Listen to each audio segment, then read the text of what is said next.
Welcome back. We're talking with Governor Charlie Baker, who just moments ago, if you missed it, conceded that he barely squeaked in 3 years ago. Not to take away from your accomplishment. Until the day after the day. That's right. It was very, I believe it was one of the closest gubernatorial elections ever.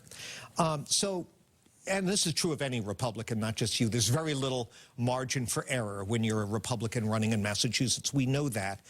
Now, there are a number of conservatives, I don't know how many, within the Republican Party who can't stand you. They call you a rhino, a Republican in name only. What do you want to say to them as we head into the election year? I think the same thing I would say to most other people. And you and I talked about this earlier. If you want a fiscal discipline approach to the Commonwealth of Mass on a governing basis, it's important to have folks like Karen Polito and me who bring not just a fiscal discipline, but a private sector orientation to the way we do these jobs.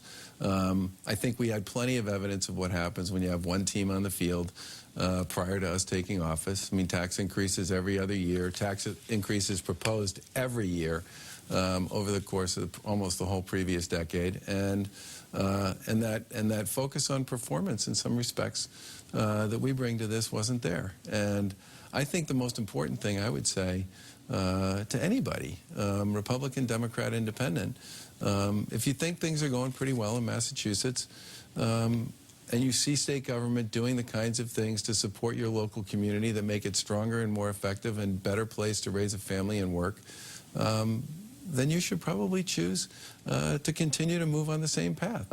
Most voters in Massachusetts, I think at this point, have figured out that Karen and I take each issue on its face. We listen to as many points of view as we need to before we make a decision, and then we do what we think is in the best interest of the Commonwealth. I've had a lot of people tell me that we're kind of the no-drama administration, and they appreciate that. They think that's a better way for their government to operate than some of the stuff they see and some of the partisan food fighting that goes on amongst a lot of the other players. And I don't think that's a Democrat or a Republican or an independent thing. I think it has a lot to do with the way people live their lives generally and what they would hope to see out of their folks in public life.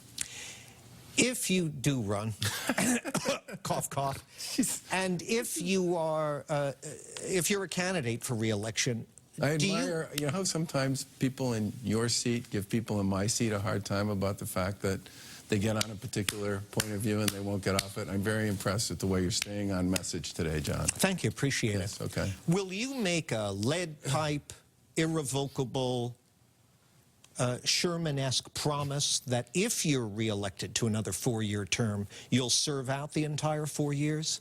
If Karen and I were to choose to do this again, we would absolutely do that. Look, I really like the job, and I love the interaction with the people of the Commonwealth, and I'm incredibly grateful to have been given this opportunity. People had a chance to look me up and down more than once, and I appreciate the fact that many chose to vote for me the second time who may not have voted for me the first time. But if Karen and I were to choose to do this again, we would mean it, and we would be all in. 4 more years, yeah, no, sure. Yeah. No matter what comes along. President Trump decided to appoint you to the Supreme Court or something. I'm not expecting that to happen. I'm not a Nor lawyer, am I. So, nor are you. Yeah, okay. Yeah.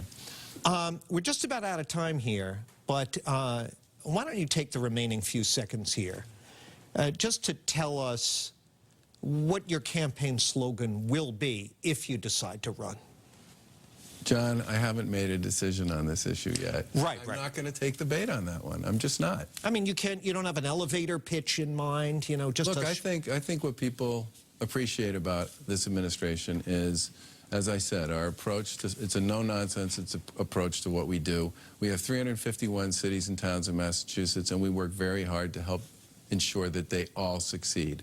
And if you look across where we focused our time and our money and our expertise and the kind of people we hired to work in our administration, it's pretty clear that we believe that you can't be a strong Commonwealth unless you have a whole ton of strong communities.